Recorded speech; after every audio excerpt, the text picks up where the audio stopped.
Hey, good morning and happy Sunday. If you are here to kick off season 7, Weightless in Mind, Body, and Spirit with Dr. Carol Penn and a host of fantastic, wonderful, amazing guests. I am going to let you all sit back and we are going to hear our wonderful, wonderful theme music by Kenny Brazil Hamilton. Weightless, weightless. No matter what people say, you're full of greatness. Greatness. Time you opened up your eyes, you were courageous. Courageous. If only they could see you going through your paces. It's amazing. Weightless. No matter what people say, you're full of greatness. Time you open up your eyes, you walk courageous. If only they could see it going through your paces. It's amazing. Weightless. Matter what people say, you're full of greatness. Time you opened up your eyes, you were courageous. If only they could see you going through your paces. It's amazing.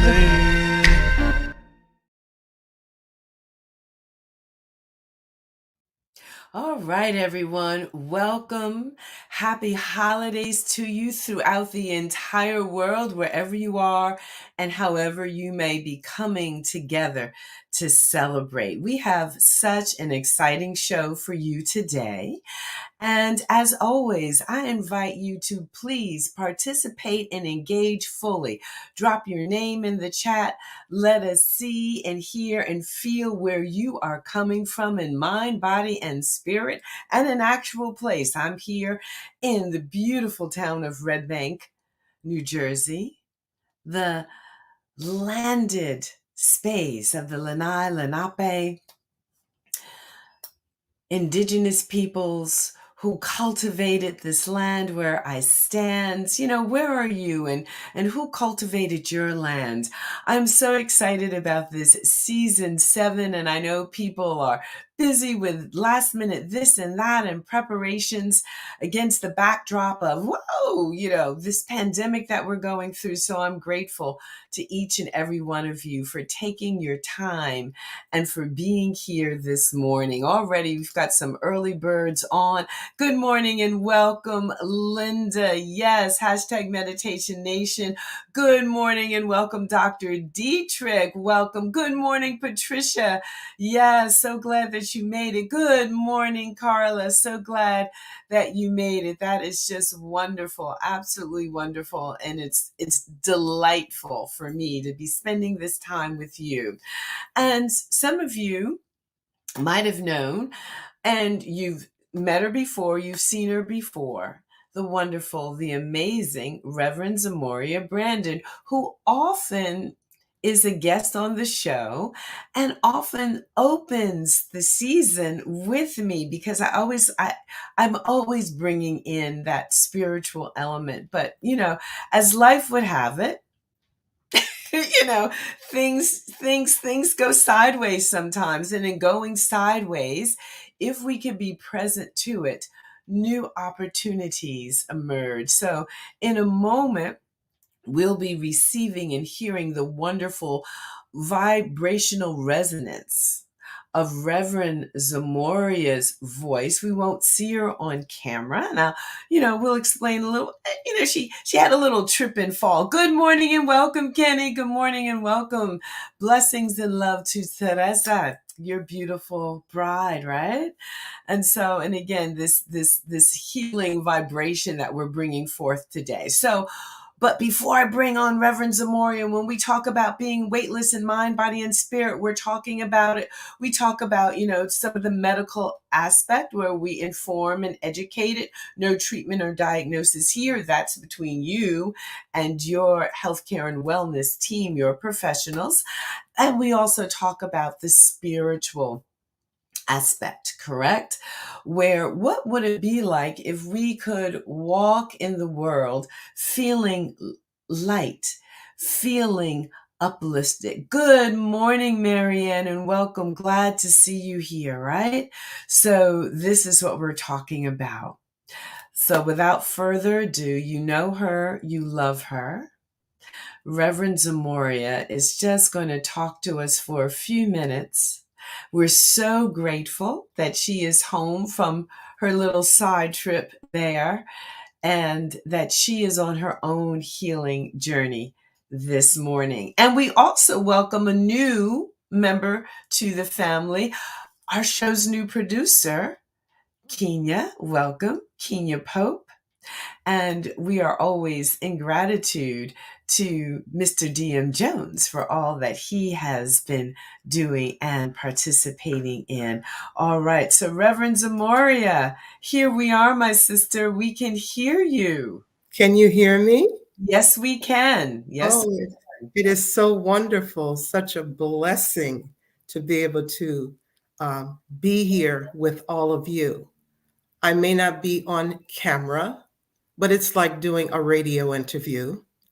You will run by the vibration of my voice, and my voice came into being on June 19th, 1949 at 11:12 a.m.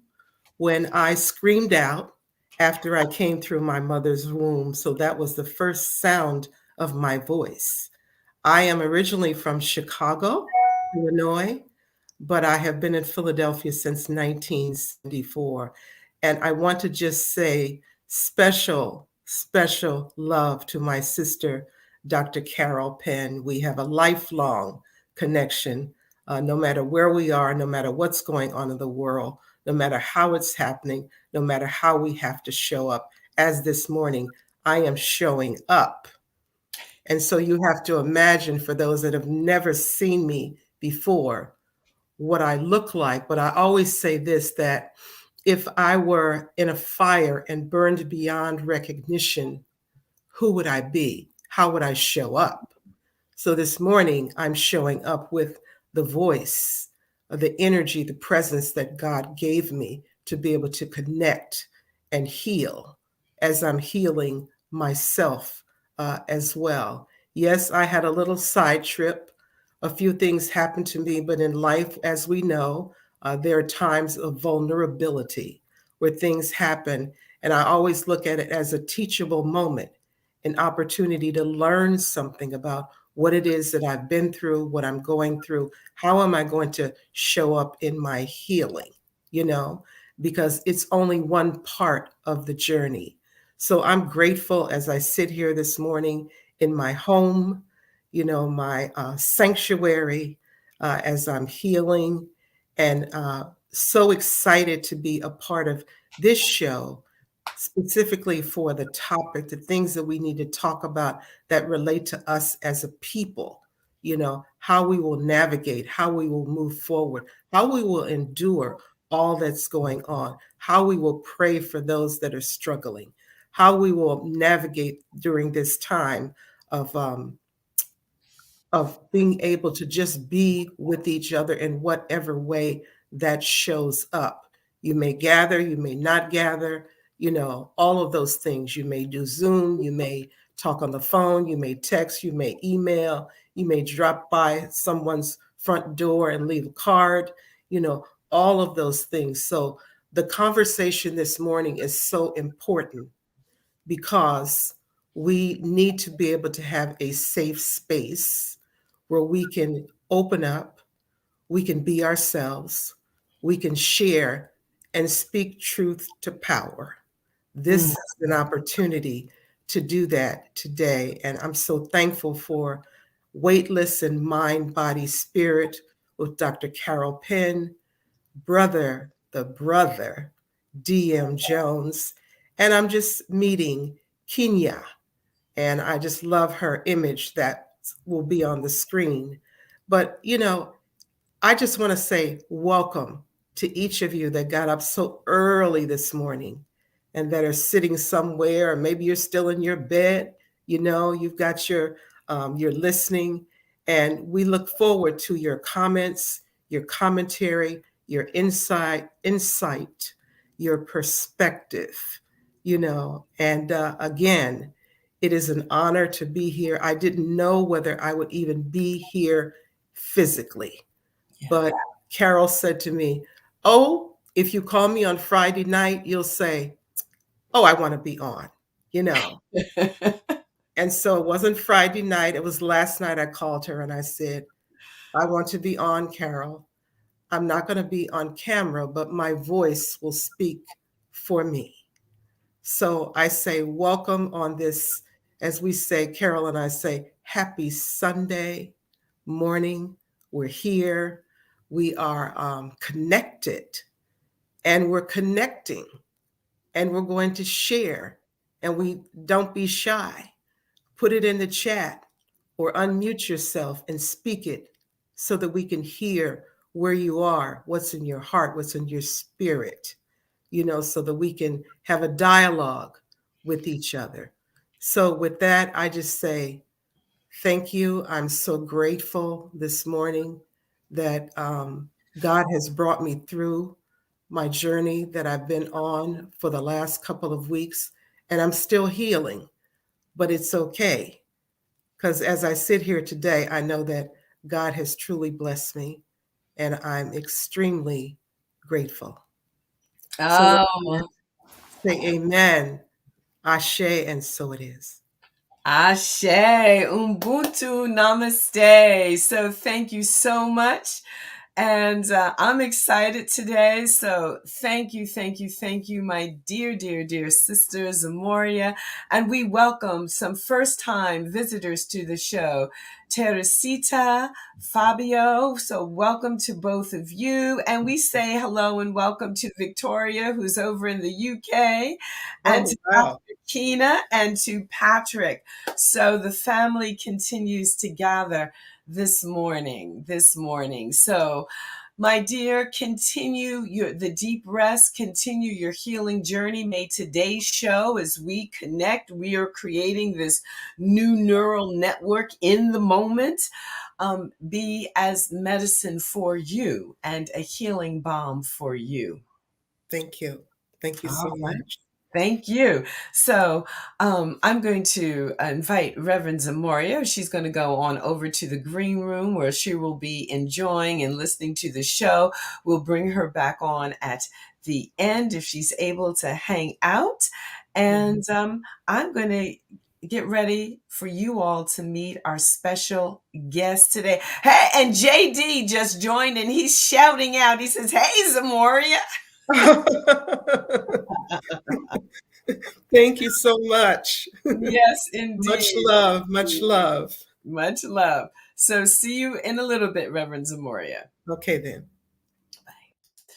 All right. So, wow. So we're going to get ready to get into the conversation. Today, we are talking about, and this is going to be infused throughout this coming season, this idea of neuro-spirituality, finding God in a techno-primal world. And this next guest is instrumental because when I first heard, I believe the phrase was Techno-Primal, my husband was talking about it and he was saying, Frank says that what we're really in right now and what is really needed is this Techno-Primal. How do we bring together the technology of now along with the primal or the primordial, and this is a conversation because I'm always talking about tapping into these ancient wisdom traditions, right? And the more we study about our brain, the more we study about the mind-body connection, the more we know about this concept of spirituality is actually hardwired in the human being.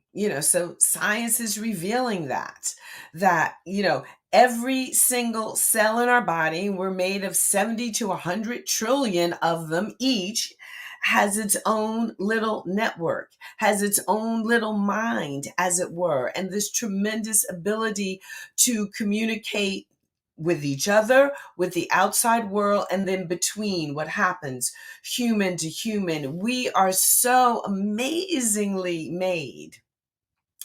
And most of us have no idea of the potential power in that. And this is what I've been studying this most of my life, initially without knowing that I was studying it, and then very intentionally with, the publication of my master's thesis, which was published by New York University way back in 1990. Good morning and welcome, Connie, cousin Connie, and Martha.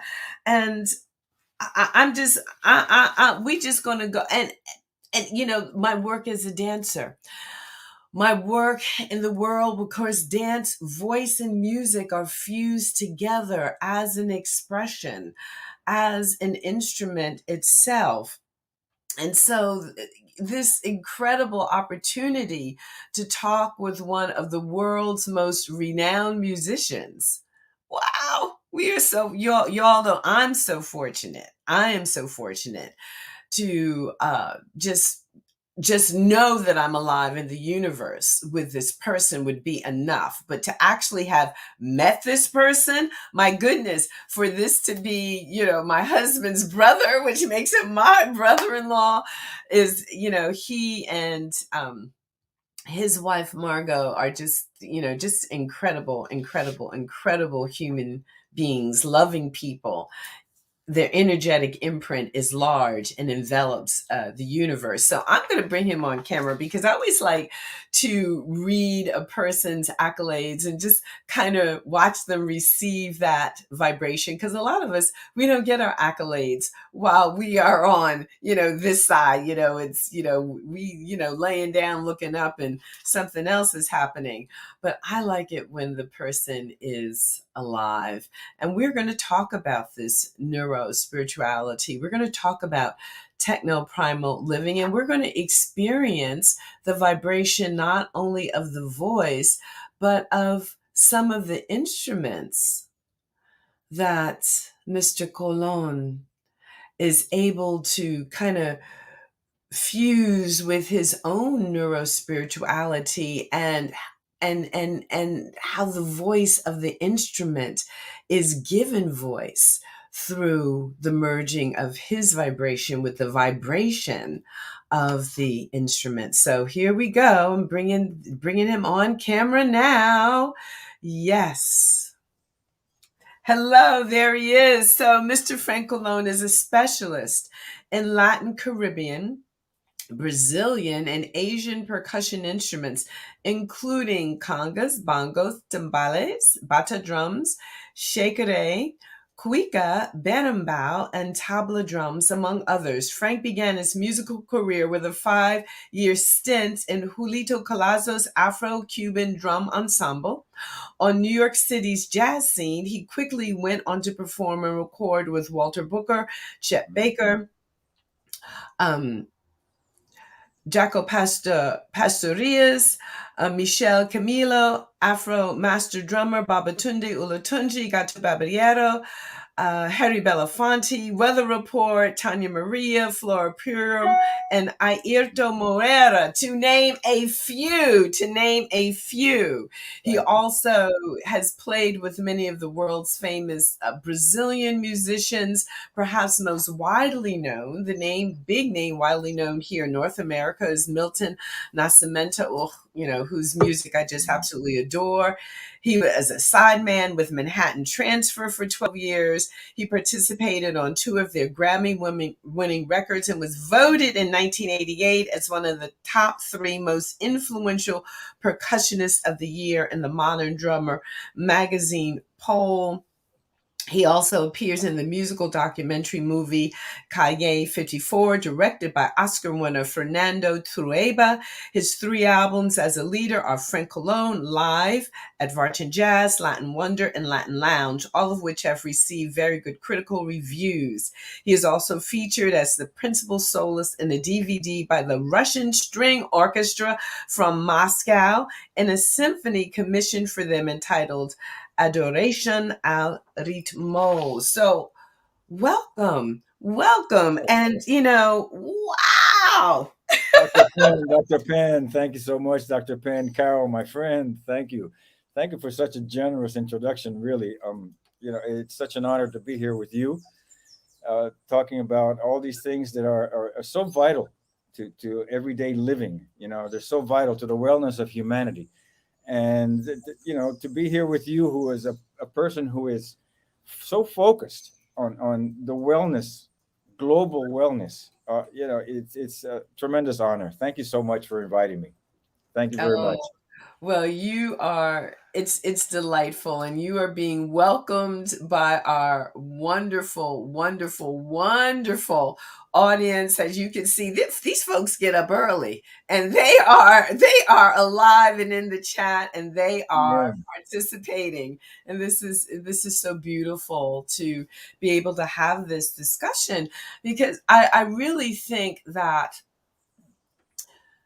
the new for I'm going to call this, and I'm probably going to say things today that I've never said before, to perhaps this audience or any other audience, is that when I think about a new order that is emerging in the world, when I think about lessons learned, particularly from this global shutdown that we've all are living through, and now as we watch, whoa, what's happening in the world with the pandemic. So here on the East Coast where I am, it's New York City has started shutting down again. People were literally sitting to see the world famous Rockettes. They were in Radio City Musical Hall, that beautiful, that beautiful theater, and the stage manager came out and said, "Folks, we're so sorry. We're not going to be able, the show cannot go on. I know you're here and you're Wow. traveled far." And and not only is today's show not going to go on, but we're shutting down for the rest of the season. And then 6 other Broadway shows followed suit. The Alvin Ailey American Dance Theater followed suit. So this is what we're seeing as things start to ramp up in terms of, what's happening. And I think we are going to have to really, really think about what's possible and redefine how it is that we heal and what it is that we need to heal, in this moment. There's no playbook for this, but one of the things I know for sure is that when we talk about these ancient wisdom traditions, when we talk about music, we talk about theaters, we talk about the arts, I don't know anything that is more transformative and more healing right there instantly in the moment than what comes from the human voice. And by extension, what happens through movement, what happens through the voice of the instrument, what happens through the voice of Mother Nature. And I'm just having such envy. Y'all, this is Frank's backyard that we're looking at. Which is just gorgeous. So, what Thank you. has been your experience in this world of voice, sound, movement? Well, my experience has been that movement and sound vibration, which is movement in itself, is a powerful healing factor, and it's one of the reasons that musicians make music, because it's about moving the air from me to you and having that movement affect you in a positive way. And if that possible, within that dual exchange, because it's not just me throwing down, to you and having you just receive it. It's an exchange that a musician, a person of the earth, seeks in performing his art. See, it's a give and take. You know, it's not just a radio throwing out sound and that's it. It has no consciousness as to who is listening or what it is doing or what it is throwing out. It's simply a machine that is throwing out and pushing air. But us, we are not machines. We are people with feelings, and we are people with emotions, and that is what we should be transmitting. And that's where we meet on common ground in the sharing of those emotions. Now, if I'm producing those emotions and moving the air through an instrument, I guess that's my mission. That's what I'm here and I learned to do, you know. And you're doing the same thing in the sense of reaching out to me and reaching out globally to the people. Here's something that I've used to not only move air and create music, but also to break barriers. See, people, they ask me, what is this thing that's spelled Cuica? How do you say that? Quike, or no, it's called a Cuica. And in some, I mean, it's been called a lion drum in some cultures. And you'll see, I'll give you a taste of its roar.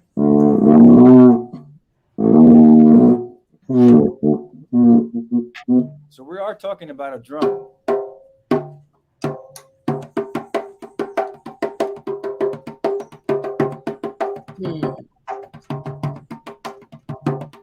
But it's not a drum that you hit. I'm breaking convention. It's a drum that you stroke. And in that stroke, which is gentle at times it's firm, that's where you get the different reactions from the skin. See?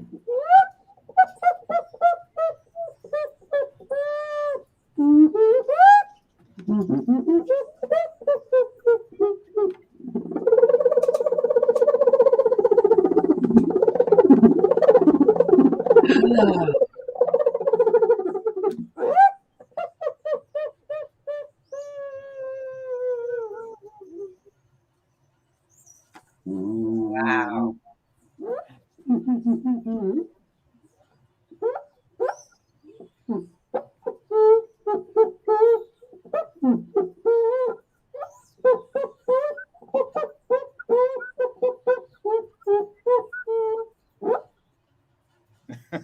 Almost sounds like a human voice just then.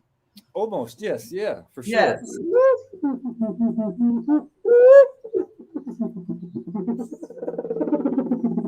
And of course, you get variations in different cultures. This comes from the continent of Africa, and in certain tribes, see, the sound is made by pulling on this little piece of bamboo, this little reed that is attached to the skin. It actually goes through and is attached to the skin, and that is what I'm stroking with this humid piece of material. So, you know how you, as a kid, you'd go to a McDonald's and you get a Coke and they have the straw sticking through the plastic thing, and you go like that, and you'd be playing at the table with making that sound. It's basically the same thing. See, if I just pass it, I mean, I can do it with my hand too. Wow. A little more control. See, So in some cultures, that little reed is on top, and they play it in this way. For example, in the Abacuá culture of Cuba, their secret, el secreto of the Abacuá, is actually a drum. And it's a cuica drum inverted, where they have the stick coming out here. And as we're all adults on this live, it's played in a motion that could be interpreted as somewhat, semi-pornographic, if it would be played in public. yes. You get my... So I think that's part of the reason why that drum in Cuba is kept secret, stored away in the house, and is only heard outside. Nobody sees it except the actual person who is entrusted to play that. Wow. So see, so you have variations. In Brazil, this was a variation that came through. See, and it was popularized in samba. It's this is the sound that you hear on those carnival sambas. That really high pitched sound. It sounds almost like a horn. You know, it's like Yes, it does.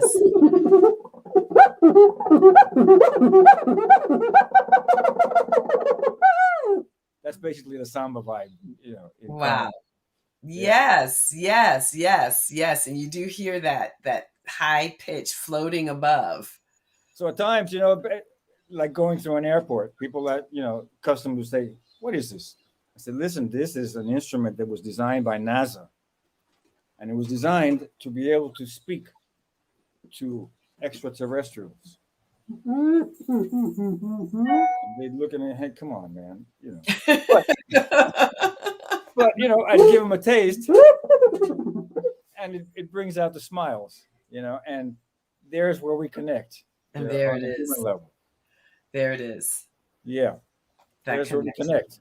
I was once going through customs in Sicily, and just, you know, here I am rolling down a suitcase and an instrument case, and the customs agent pulls me over just because of, you know, the whole thing. He wants to know what exactly I have in there. So he takes me aside and he starts pulling out percussion instruments. And what's this? Well, that's, you know, it's a cowbell. That thing that we put on cows. I said, yeah, you know, but we play it, you know, like this. And what's this? It's a shaker. And what's this? Well, it's a shaker that goes with another instrument. And he says, he looks at the case, right? Look, I don't have to pull everything out, right? It's clean, right? I said, yeah, you know, you're wasting your time. And he just stares at me and says, you know, I'm a percussionist as well. I said, on Sundays, I play the church bell. Oh, Yeah. wow. And that's it. You know, right there. Okay, now we have common ground. We have created a rapport. He has extended himself to me, you know, looking at all this metal and shakers and things, and he understands me now. See, before he didn't.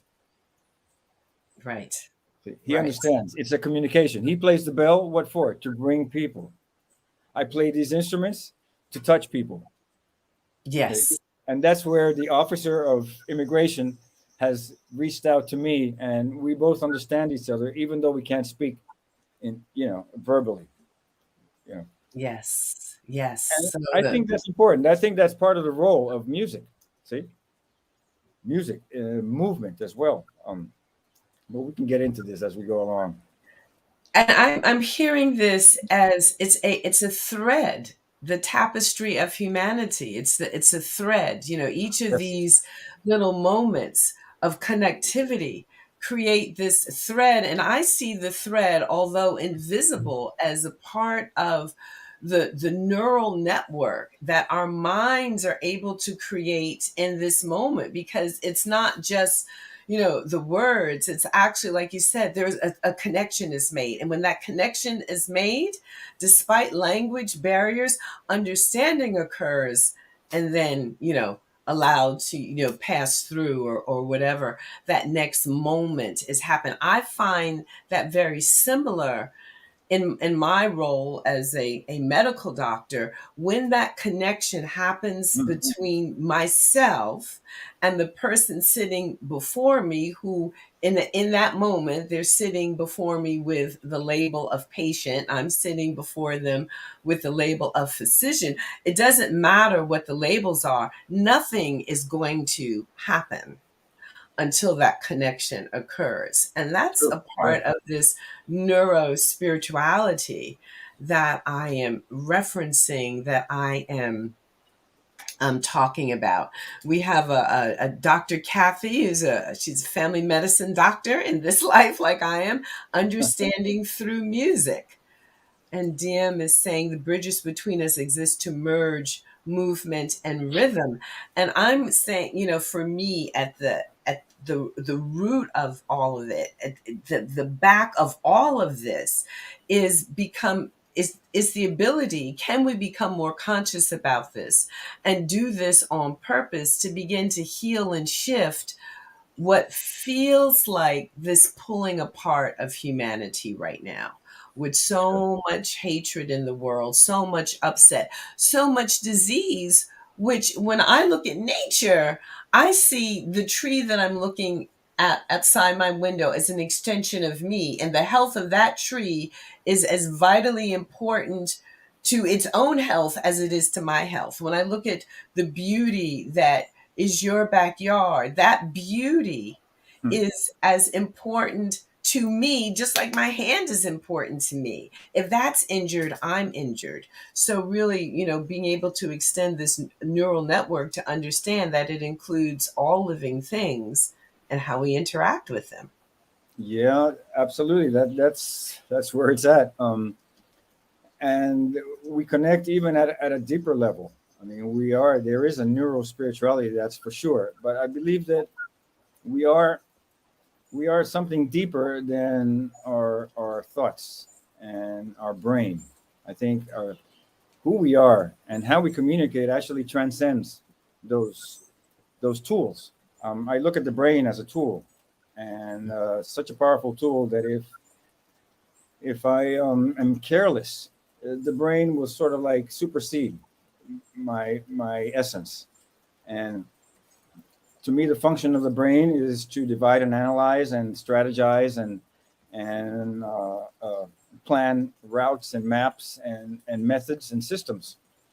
But the real me, I think, is behind that, and at a deeper level, and at a level that I have found I only tap into through stilling the brain, through setting it aside and letting it rest, acknowledging its power, but giving it a rocking chair for a minute while I go further down into the essence of where I really come from and where we really connect, with everything all around me, as well as everything living. And I tap into this through meditation, quite sincerely. I practice Transcendental Meditation as well as Buddhist chanting, and they're different in a certain way, but I think that they both serve to still the mind, let it rest for a minute, and then you go down into the real human essence, the essence of life, the unified field of all possibilities. Mm-hmm. Yeah. So yeah, yes, I was going to ask you, how you do that, how you quiet the mind, and of course you've answered that in your response, and I would say that I agree. There is something way behind and beyond the mind and deeper than that, and I think for me, so I'll just share for me some of the deepness actually comes not from the head down, but also from the body up. And it's not always available in terms of what the mind produces, the language of the mind, and Mm-hmm. that there's knowing and information in each cell of my body. So, my pancreas can give me a message. My liver can give me a message. My left toe can give me a message. And sometimes the mind is so powerful, to be able to still the mind to receive what may be coming from another part up. And also, again, information that might be coming from this tree outside of my window, the bird that I can hear singing, and to be available to receive other messages as well. And I also find that through music, and perhaps because a person is, like you say, a person's spirit is being given voice through Mm-hmm. the instrument. Perhaps it is I am connecting with the soul of another, and that soul connection is my medicine, is my ability to be able to be healed in that moment. I believe all that is possible. And in a certain way, once we train our mind, I think we can consciously use our mind to tap into a lot of these aspects. For example, I've practiced Tai Chi Chuan for a long time, since 1970. And I've trained, I dare say, with the top masters of the time in the United States. And the connection between that one trains in terms of mind and fusing mind with Qi. If you see, Tai Chi is like a Qigong, but it's like a sequence of 36 to 108, depending on the style. But it's where we train ourselves to use the mind to direct this inner essence that we have, that the Chinese call Qi, the Indians call prana, that the Japanese call Ki. Mhm. And, using that, I'm going all this way to reference for having studied with Mantak Chia, who is a worldwide global master of Tai Chi and Qigong. And he has some techniques where he calls the inner smile. And this is where you take your mind and fusing it with your Qi in Qigong, you go over to your liver, to your pancreas, and you communicate directly and listen to what they have to say, and interact with each organ individually and hear the message from each. And it's a set technique that he calls the inner smile. And you basically come out of this meditation when all your internal organs are smiling back at you. Beautiful, beautiful, beautiful.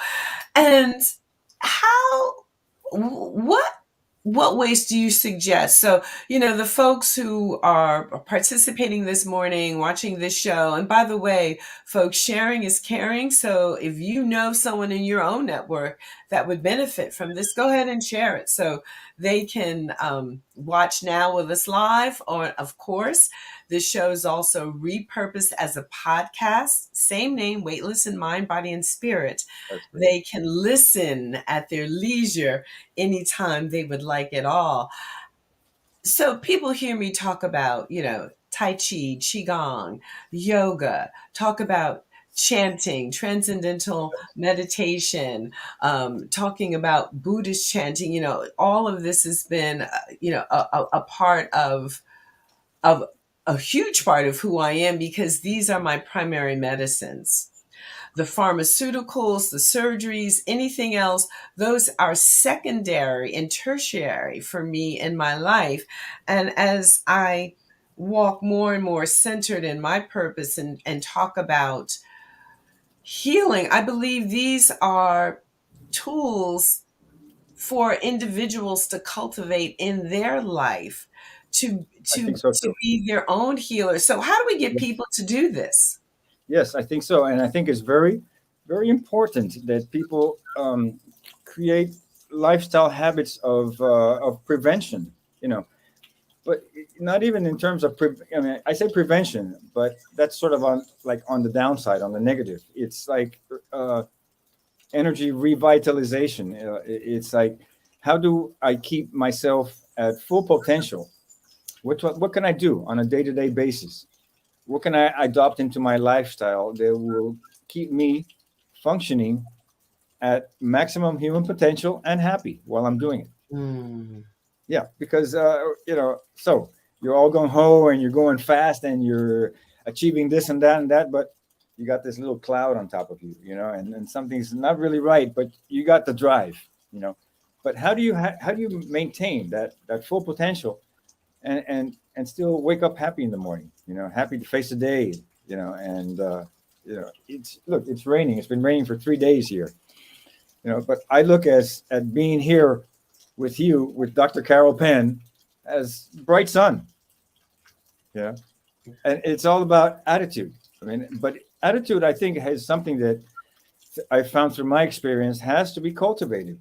You have to want it, first of all, and believe in the fact that, like a light switch, just, hey, I know, I've been thinking about this, and I was, it's down, it's not really doing good. Let me stop thinking about this for a minute. Click. All right. Yeah. It looks, it's a decision.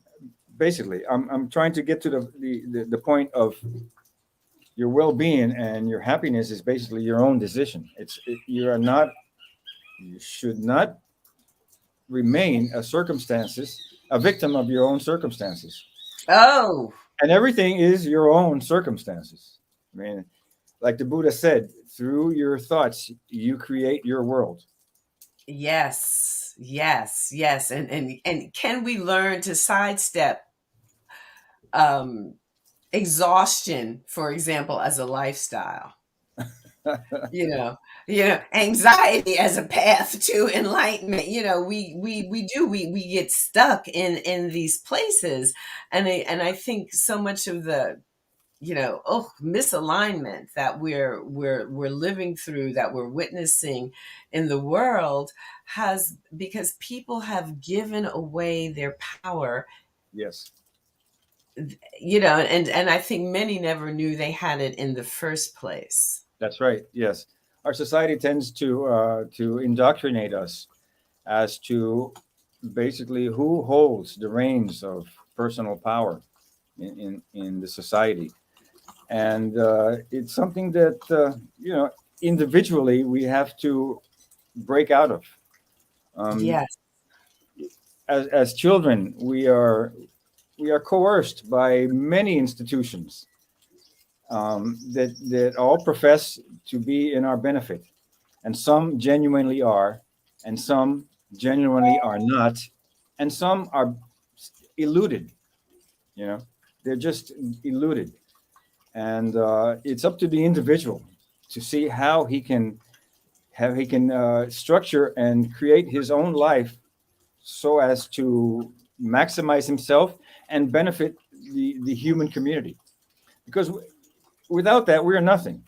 To think that we are our own island and we can operate independently from everything, you can't really. We're all connected, and everything, what we do affects everything in subtle and not so subtle ways. So I believe that a way to the path of happiness and contentment is achieved through the notion of community, that you are part of the community and you are directly linked to them, at the most profound metaphysical level, deep down inside. And this is where we tap in with these practices.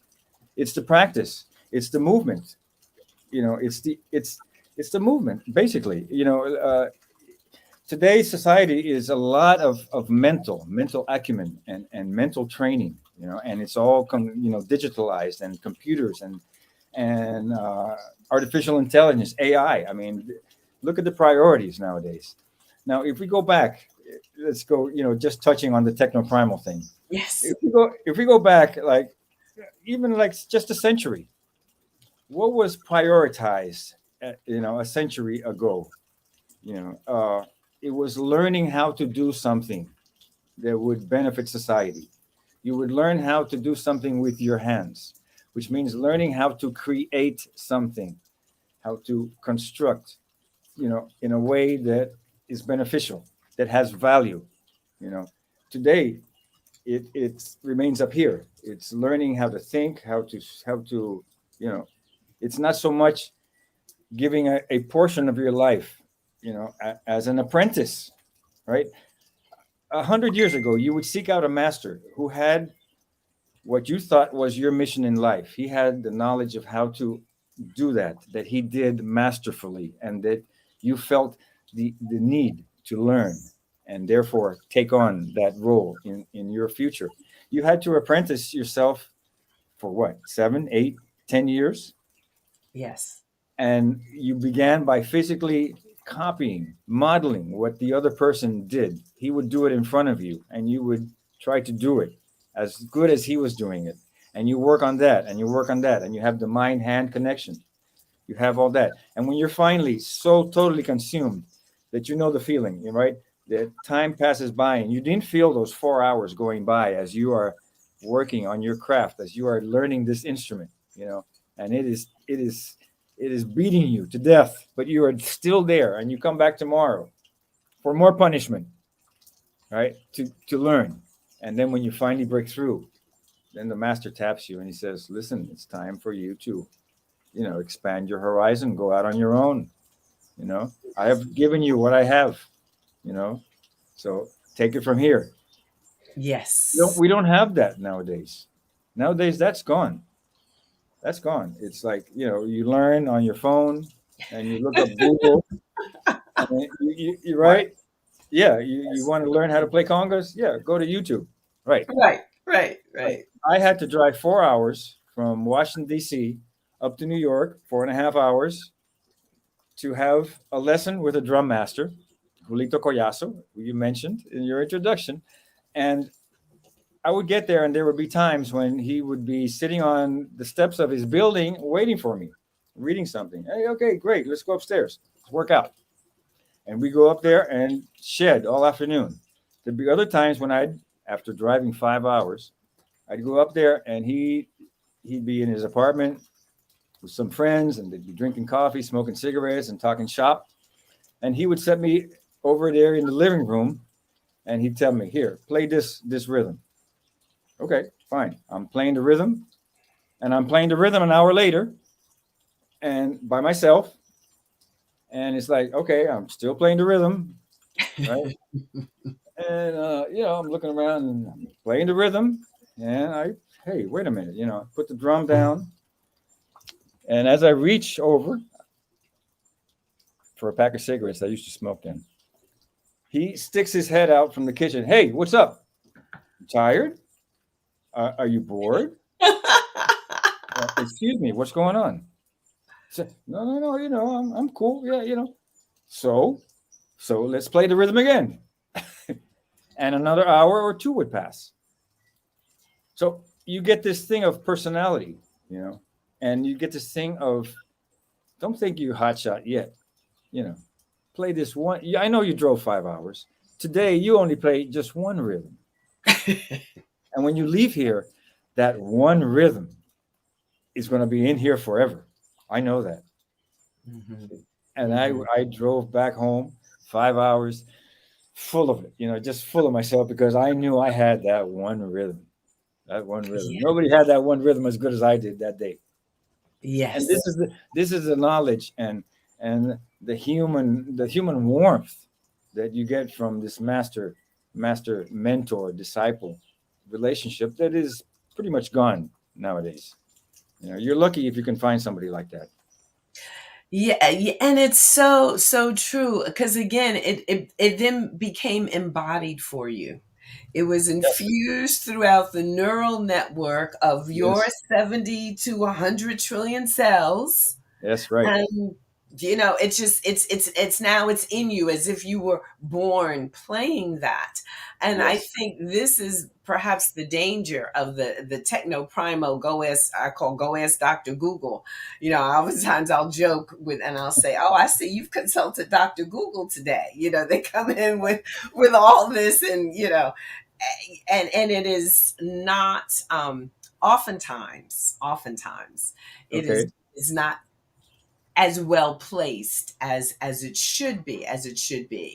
So, and again, one of the things that I always invite our listeners, and our guests are so generous, if you want to be in touch, go to this man's website, frankcolognepercussion.com, where you can learn, see, do, and be some of what we're talking about here. We've got a few minutes left, and I know that you've got thousands of instruments, but you also have another instrument that I think you can give us a little taste of, just again, to experience that. With pleasure. This is what I call the original synthesizer. And I have a pet theory about this one. And, I used to get stopped a lot while going through airports, because I basically used to carry it like this. I just walk up to security with my bow on my shoulder. And of course, wait a minute. What's going on? Where do you want to go with that bow and arrow? I said, no, it's not a bow and arrow. It's a musical instrument. Once again. So my pet theory is that centuries ago, the guys were out in the field hunting, right? And they're hunting, and they used to carry the poison inside here in a little paste. And here they would dip the arrow in there, or the dart, and try their luck hunting. And at night, while they're fixing their bow and stuff, all of a sudden one of them noticed that it's got some sonority to it, huh? So he took his arrow and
Woo!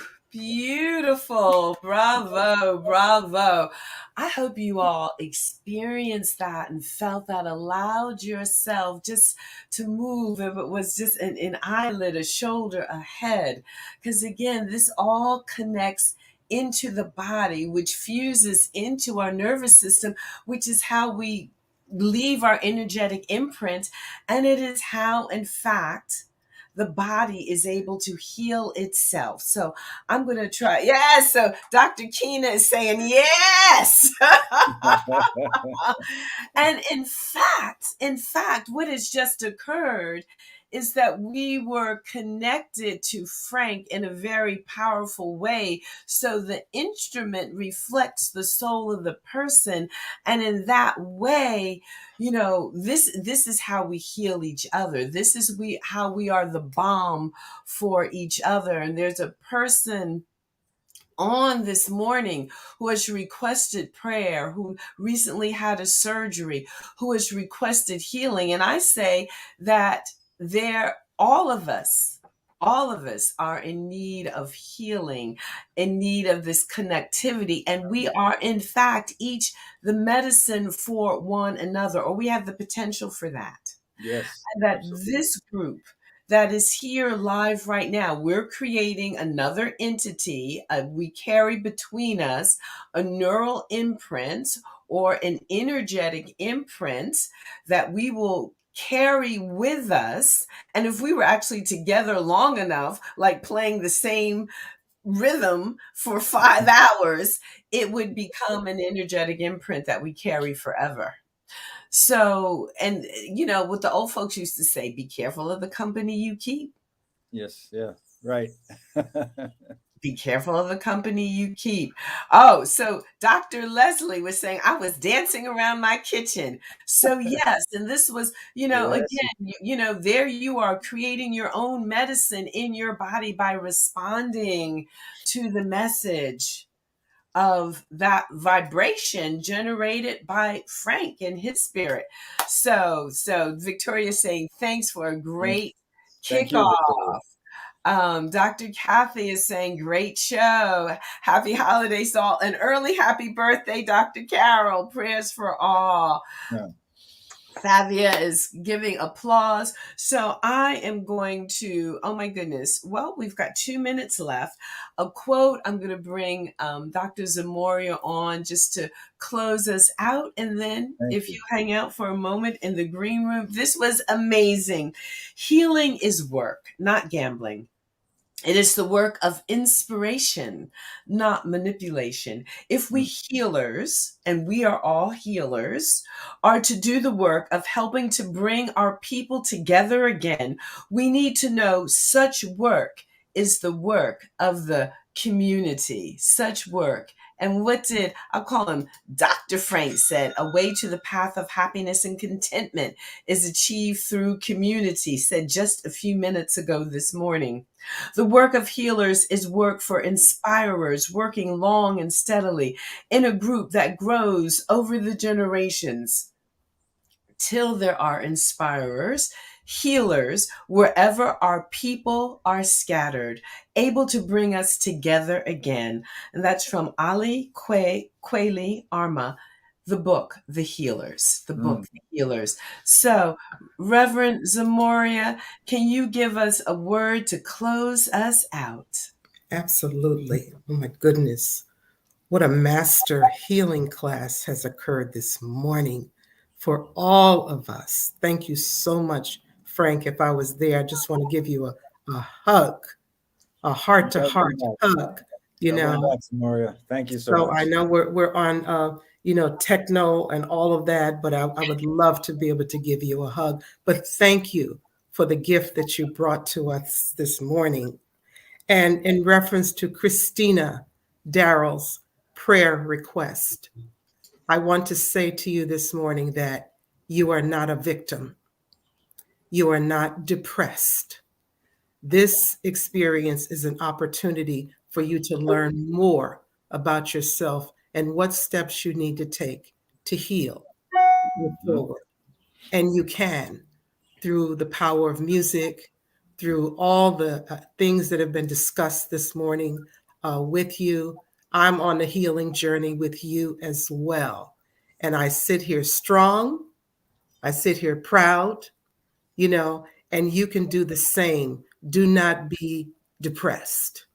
Do not be a victim. It's not about what's happening. It's about how you respond to it. And you can use this as an opportunity to grow.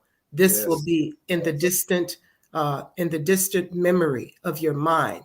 Yes, I had surgery for whatever it is, but I can move forward. It taught me something. It opened me up. It let me know that I need to do more self-care to take care of myself, So you're not a victim. You're not depressed. Don't even use those words. Just say, when someone says, "How are you doing?" "I'm healing." That's your response. "I'm healing." And whatever tools you have to use for healing, that's what you use, whether you're at home and you're listening to soundscapes on the cable TV, whether you're meditating, whether you're in prayer, whether you're taking a walk at the point that you can take a walk, or that you even want to be able to walk, and maybe you can only walk a few steps. But whatever you can do, be ready, be prepared, know that you can, know that God made you special and whole. This may be a bump in the road, but that's all it is. So I'm sending my healing energy and love to you as I'm sending it to myself and all those that are on this with us this morning. And thank you so much, Frank, for being a master healer. You provided a session for us this morning that's beyond the beyond. And I am healed just from sitting here and say thank you to Dr. Carol Penn, my sister, Brother D.M. Jones, Sister Kenya Pope for her techno support and energy and all of that.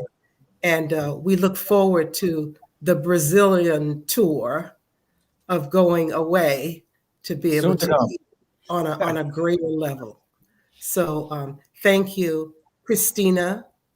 We love you, Christina. And remember, you are powerful beyond measure. Thank you. And I'm going to ask Kenny to play us out. I will see the guests and the production crew back in the green room, and we'll see you now. Happy holidays on January 9th, where we will continue talking about neurospirituality. We're going into the neuro arts with Dr. S. Ama Ray and embodiology. See you all soon. Thank you. Happy holidays. Happy and safe, joyous new year to all. Weightless, weightless. No matter what people say, you're full of greatness. Greatness. Time you opened up your eyes, you were courageous. Courageous. If only they could see you going through your paces. It's amazing. Weightless. No matter what people say, you're full of greatness. Time you open up your eyes, you walk courageous. If only they could see it going through your paces. It's amazing. Weightless. No matter what people say, you're full of greatness. Time you opened up your eyes, you were courageous. If only they could see you going through your paces. It's amazing.